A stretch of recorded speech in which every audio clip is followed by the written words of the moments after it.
Hello everyone, welcome back to my channel. ఈరోజు మన ఛానల్లో ఏంటంటే ఎప్పుడు మీరు చేసుకునే అరటికాయ బజ్జీలా కాకుండా ఇలా సరికొత్తగా ట్రై చేయండి. అరటికాయ బజ్జీ సూపర్ ఉంటుందండి.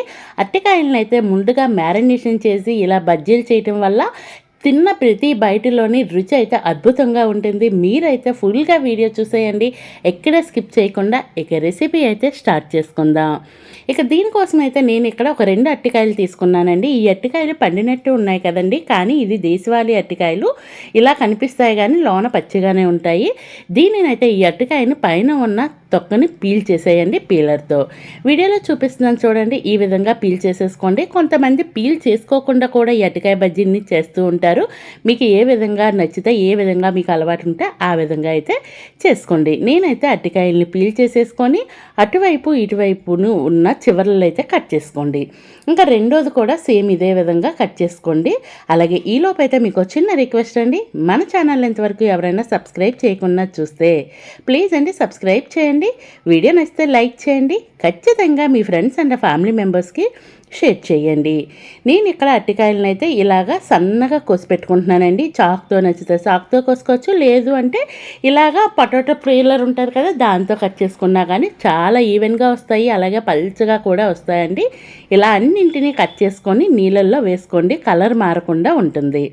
నెక్స్ట్ అయితే ఒక ప్లేట్ తీసుకొని 1 స్పూన్ వరకు కారం, ఒక 1/2 స్పూన్ వరకు జీలకర్ర పొడి, అలాగే ఒక 1/2 స్పూన్ వరకు ధనియాల పొడి, అలాగే రుచికి తగ్గ ఉప్పుని వేసుకొని ఇవన్నింటినీ ఒకసారి బాగా కలిసే విధంగా కలుపుకోండి.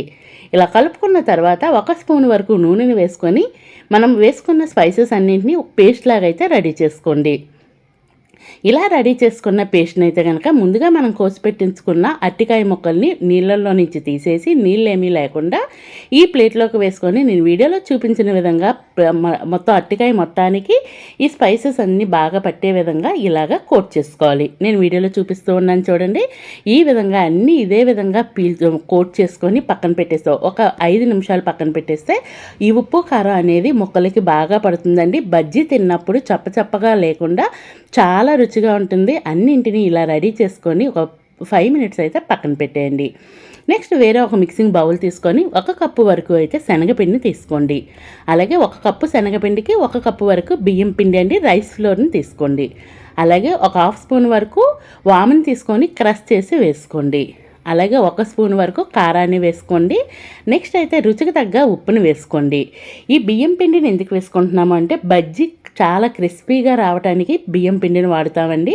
అలా వేసుకున్నాక మొత్తం ఇవన్నీ బాగా కలిసే విధంగా ఒకసారి విస్కర్తో కానీ లేదంటే స్పూన్తో కానీ కలిపేసుకోండి. కలుపుకున్న తర్వాత కొంచెం నీళ్ళని వేసుకొని బ్యాటర్ అయితే రెడీ చేసుకోవాలి. ఫస్ట్ అయితే కొంచెం నీళ్ళని వేసుకొని లంప్స్ ఏమీ లేకుండా ఫస్ట్ కలిపేసుకోవాలి. నేను చూపిస్తూ ఉన్నాను చూడండి, ఈ విధంగా లంప్స్ లేకుండా ఫస్ట్ కలిపేసుకోండి. లంప్స్ లేకుండా కలుపుకొని కొంచెం నీళ్ళని వేసుకొని బ్యాటర్ని మరీ థిక్గా కాకుండా మరీ పల్చగా కాకుండా ఈ విధంగా అయితే రెడీ చేసుకోవాలి.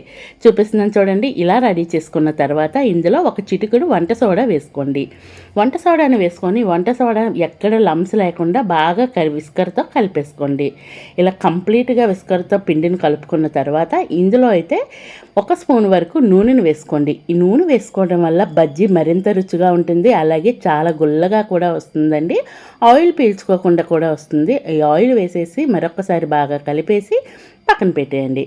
నెక్స్ట్ అయితే కనుక స్టవ్ వెలిగించి ఒక బాణలి పెట్టేసుకొని డీప్ ఫ్రైకి ఆయిల్ పెట్టేసుకోండి. ఆయిల్ పెట్టేసుకున్నాక నేను వీడియోలో చూపించిన విధంగా బజ్జీని అటు ఇటు బజ్జీ పిండిలో ముంచేసి ఒక్కసారి ఆ చివరికి ఆనించి వేసుకుంటే పిల్లకలు అనేవి రాకుండా ఉంటుందండి. బజ్జీలు చాలా నీట్గా వస్తాయి, చాలా రుచిగా కూడా ఉంటాయి. ఫ్లేమ్ అయితే కనుక medium to high flame adjust చేసుకోండి. వేసినప్పుడు మీడియం ఫ్లేమ్లో మాత్రమే ఉంచుకోండి. కంప్లీట్గా మన కళాయికి ఎన్ని సరిపోతాయో అన్నీ వేసేసినాక medium to high flame adjust చేసుకొని ఒకవైపు కలర్ వచ్చినాక రెండో వైపు తిప్పుకోవాలి.